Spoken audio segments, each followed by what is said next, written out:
모세는 떨기나무 불꽃 가운데서 하나님을 만났습니다. 하나님은 모세를 부르시면서 내가 너를 보내어 이스라엘을 구원하겠다 그렇게 말씀하십니다. 그런데 이 하나님의 부르심에 모세가 보인 반응이 어떤 반응입니까? 모세는 11절에 반응을 보입니다. 모세가 하나님께 아뢰되 내가 누구이기에 바로에게 가며 이스라엘 자손을 애굽에서 인도하여 내리까 이렇게 모세가 말합니다. 모세의 이 말은 충분히 이해가 가는 말입니다. 예전에 모세는 자신을 이스라엘의 구원자로 자처한 적이 있었습니다. 그때 처절하게 실패했습니다. 그리고 모세가 그 뒤로 미디안 광야로 도망을 쳐서 지금 40년간 광야에서 양치는 목자로 살았습니다. 현재 그는 지극히 평범하고 나이가 많은 늙은 목자일 뿐입니다. 이런 그가 애굽의 바로 앞에 나아가서 노예로 있는 이스라엘 백성을 풀어주라고 요구한다는 것은 상상할 수도 없는 일입니다. 그렇기 때문에 내가 누구이기에 바로에게 간단 말입니까? 이렇게 말한 겁니다. 이러한 모세의 말은 지극히 정상적인 반응이라고 볼 수 있겠습니다. 하지만 하나님께서는 이런 모세의 반응에 12절에 말씀을 하십니다. 하나님은 먼저 내가 반드시 너와 함께 있으리라 라고 약속하십니다.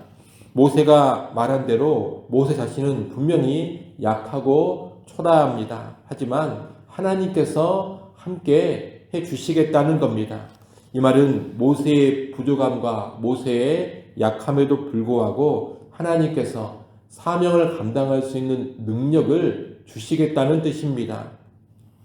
그리고 또 하나님은 이스라엘이 애굽을 나와 이 산에서 하나님을 섬김으로써 내가 너를 보냈다는 것을 확실히 입증하겠다 그렇게 또 말씀하십니다. 한마디로 하나님은 내가 누구이기에 이런 일을 할 수 있겠습니까? 이런 모세의 반응에 내가 너와 함께해서 반드시 그 일을 이루어 내겠다라고 말씀하시는 겁니다. 여러분, 하나님은 일을 맡기시면 반드시 어떤 약속을 주시느냐? 내가 너와 함께하겠다. 그 약속을 주십니다. 성경에서 하나님의 부르심을 받은 사람들, 하나님의 소명을 받은 사람들에게는 반드시 그 약속이 함께 주어졌습니다. 오늘날 우리도 마찬가지입니다. 하나님께서 내게 어떤 직분을 주시고 어떤 책임, 어떤 사명을 맡기신다면 하나님이 함께 하신다는 그 약속이 반드시 같이 주어집니다. 그리고 네가 맡은 일을 내가 너와 함께해서 이루겠다는 그 약속도 같이 주어집니다. 그러니 우리는 우리 자신을 보면서 내가 누구간데 이 일을 할 수 있겠습니까? 이런 반응을 보일 것이 아니라 하나님이 함께 하시니 능히 감당할 수 있다. 이런 반응을 보여야 할 것입니다. 여러분, 우리 자신을 바라보면 내가 어떻게 이런 일을 할 수 있을까? 내가 어떻게 이런 직분을 감당할 수 있을까? 내가 과연 이 사명을 감당할 수 있겠는가? 이런 두려움과 이런 염려와 이런 의구심이 들 수 있습니다. 그럴 때 여러분 결코 자기 자신을 바라보지 마시고 함께 하신다는 약속을 주신 여호와 하나님을 바라보시기를 바랍니다. 함께 하겠다고 약속하신 그 하나님께서 능력을 주십니다. 하나님의 능력을 주시기 때문에 그분이 주시는 능력과 그분이 주시는 은혜를 힘입어서 우리는 맡기신 모든 일들을 감당할 수가 있는 겁니다. 그러니 함께 하신 하나님 늘 바라보고 그 하나님을 신뢰하면서 우리의 모든 직분과 직책과 우리에게 주어진 사명을 감당할 수 있기를 바랍니다. 절대로 내가 누구간데 이런 생각에 빠지지 마시고 내가 반드시 너와 함께 있으리라 하신 하나님의 약속에 붙들리시기를 바랍니다. 이렇게 함께 하시며 이를 성취하겠다는 하나님의 약속이 주어졌지만 그래도 모세는 여전히 불안한 마음이 있습니다. 자기가 이스라엘 백성들에게 가서 조상들의 하나님이 나를 너희에게 보내셨다. 이렇게 말한다면 이 백성이 자기를 쉽게 받아들이지 않을 것이다. 이런 생각을 하는 겁니다. 모세는 이스라엘 백성들이 자기한테 너를 보낸 신의 이름을 말해보라고 요구할 것이라고 합니다. 이스라엘 백성들이 쉽사리 자기 자신을 받아들이지 않을 것을 또 걱정하고 염려하는 겁니다. 그러면서 백성이 나한테 그런 요구를 하면 내가 신의 이름을 뭐라고 말해야 합니까? 또 이렇게 하나님께 묻습니다. 이에 대해 하나님은 자신의 이름을 여호와 곧 스스로 있는 자라고 알려주십니다. 스스로 있는 자란 하나님께서 모든 존재의 근원이 되시고 스스로 존재하시는 영원하신 분이다. 이런 뜻입니다. 하나님은 자신의 이름을 스스로 있는 자 여호와로 알리시면서 여호와가 보냈다고 하면 이스라엘 장로들이 너의 말을 들을 것이다 라고 알려주십니다. 지금 하나님은 거듭해서 모세를 격려하며 모세를 세워주십니다. 내가 갈 자신이 없다 그러니 내가 너와 함께 하겠다고 하셨습니다. 나를 보낸 신의 이름을 구체적으로 알려달라 그렇게 말하니 자신의 이름을 여호와라고 친절하게 알려주십니다.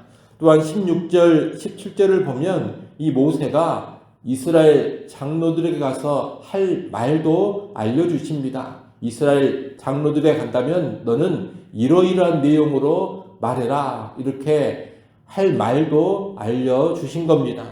그리고 18절에 보게 되면 애굽왕 바로에게 가서 할 말도 하나님이 알려주십니다. 이렇게 이스라엘 장로들이나 애굽왕 바로에게 가서 해야 할 말도 하나님은 세심하게 아주 구체적으로 알려주고 계시는 겁니다. 여러분, 우리 하나님은 무뚝뚝하고 냉랭한 분이 아니십니다. 또 그저 엄하고 무서운 주인으로만 계시는 분이 아닙니다. 무섭고 엄한 주인으로 우리를 종으로 불러 일을 시키는 그런 분이 아니라는 겁니다. 그분은 참으로 따뜻하고 온유하고 친절하신 분입니다.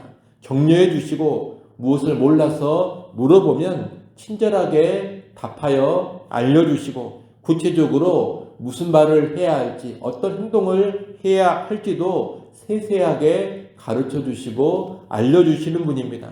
아주 섬세하게 우리를 도와주시고 우리의 부족함과 우리의 연약함을 깊이 있게 배려해 주시는 그런 분이라는 겁니다.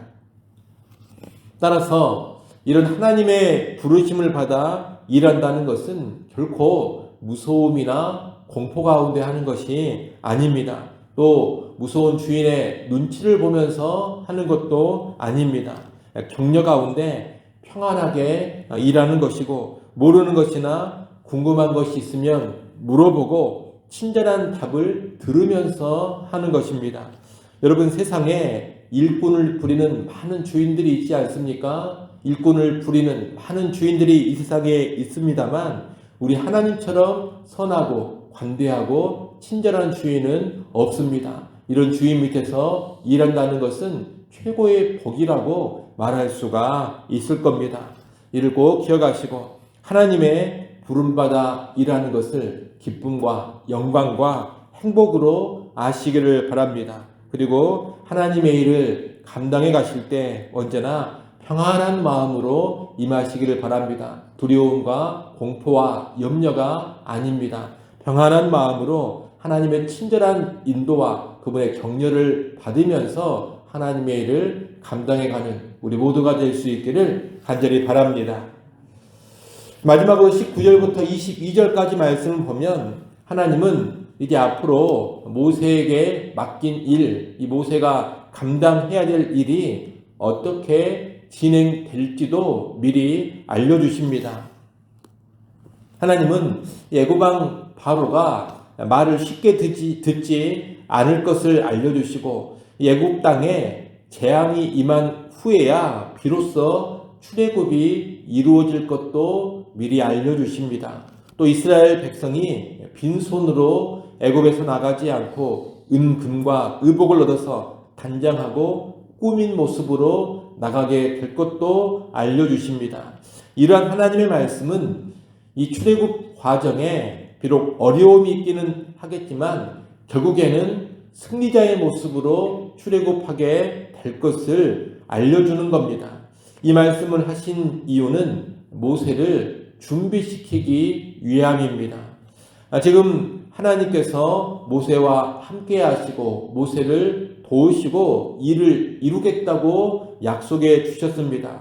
하지만 이런 약속이 있음에도 불구하고 이 하나님의 일은 아무런 장애도 없이 아무런 어려움도 없이 이루어지는 것은 결코 아닙니다. 하나님이 함께 하신다고 해서 아무 장애물 없이 술술 풀리기만 하는 게 아니라는 겁니다. 장애물이 있고 큰 난관이 있을 겁니다. 막히는 일들이 벌어질 겁니다. 하지만 이 모든 장애와 난관조차 하나님의 계획 안에 있는 것이고 결국에는 이 모든 난관이 극복되어지고 하나님의 일은 영광스럽게 성취가 될 겁니다. 오늘날 우리가 감당해야 될 하나님의 일, 우리에게 주어진 하나님의 사명 감당도 마찬가지입니다. 하나님이 사명을 주시고 우리에게 소명을 주시면 하나님이 함께 하시겠다는 약속이 반드시 같이 주어진다 했습니다. 하나님이 도와주시고 하나님이 능력도 주신다고 했습니다. 하지만 그럼에도 불구하고 하나님의 일 주신 사명 감당함에 아무런 어려움이 없는 게 아닙니다. 아무런 난관 없이 이루어지는 게 아닙니다. 많은 경우에 여러 가지 어려움을 겪으면서 때로 큰 고통을 겪으면서 그 하나님의 일과 사명이 성취되어져 갈 것입니다. 따라서 오늘 우리에게 다가오는 난관과 장애를 이상하게 여기지 않아야 되겠습니다. 난관과 장애도 하나님의 주권적인 뜻, 하나님의 계획 안에 있는 것입니다. 그러니 당연한 줄 알고 받아들일 수 있어야 하겠습니다. 난관으로 인하여서 함께 하시는 하나님을 우리는 더욱 크게 경험하게 될 것입니다. 또 그 어려움과 방해들로 인하여서 하나님이 결국 더 영광스럽게 되는 것도 경험하게 될 것입니다. 그리고 결국에는 모든 난관이 극복되고 영광스럽게 하나님의 일, 우리에게 주어진 사명이 성취되는 것 보게 될 것입니다. 일을 하시고 하나님께서 맡기신 모든 일과 책임들, 사명을 감당함에 있어서 어려움도 난관도 기꺼이 받아들이고 넉넉히 감당하며 이겨나가는 우리 모두가 될 수 있기를 간절히 바랍니다. 기도합니다. 하나님 아버지, 연약하고 초라한 우리 자신을 보지 않게 하시고 함께 하시는 하나님을 언제나 바라보게 하여 주옵소서. 내가 누구간데 이 생각에 빠지지 않게 하시고 여호와가 누구신지를 제대로 알고 움직여가게 하여 주옵소서. 하나님의 일을 감당하는 것을 긴장과 두려움과 공포와 압박감이 아니라 평안 가운데 감당해 갈 수 있기를 간절히 원합니다. 우리를 부르시고 일을 시키시는 주인 되신 하나님이 얼마나 선하시고 얼마나 관대하시고 친절하시고 온유하시고 좋으신 주인인지를 분명히 알게 하여서 하나님과 친밀하게 교제하는 가운데 모든 일들을 감당해 가게 하여 주옵소서.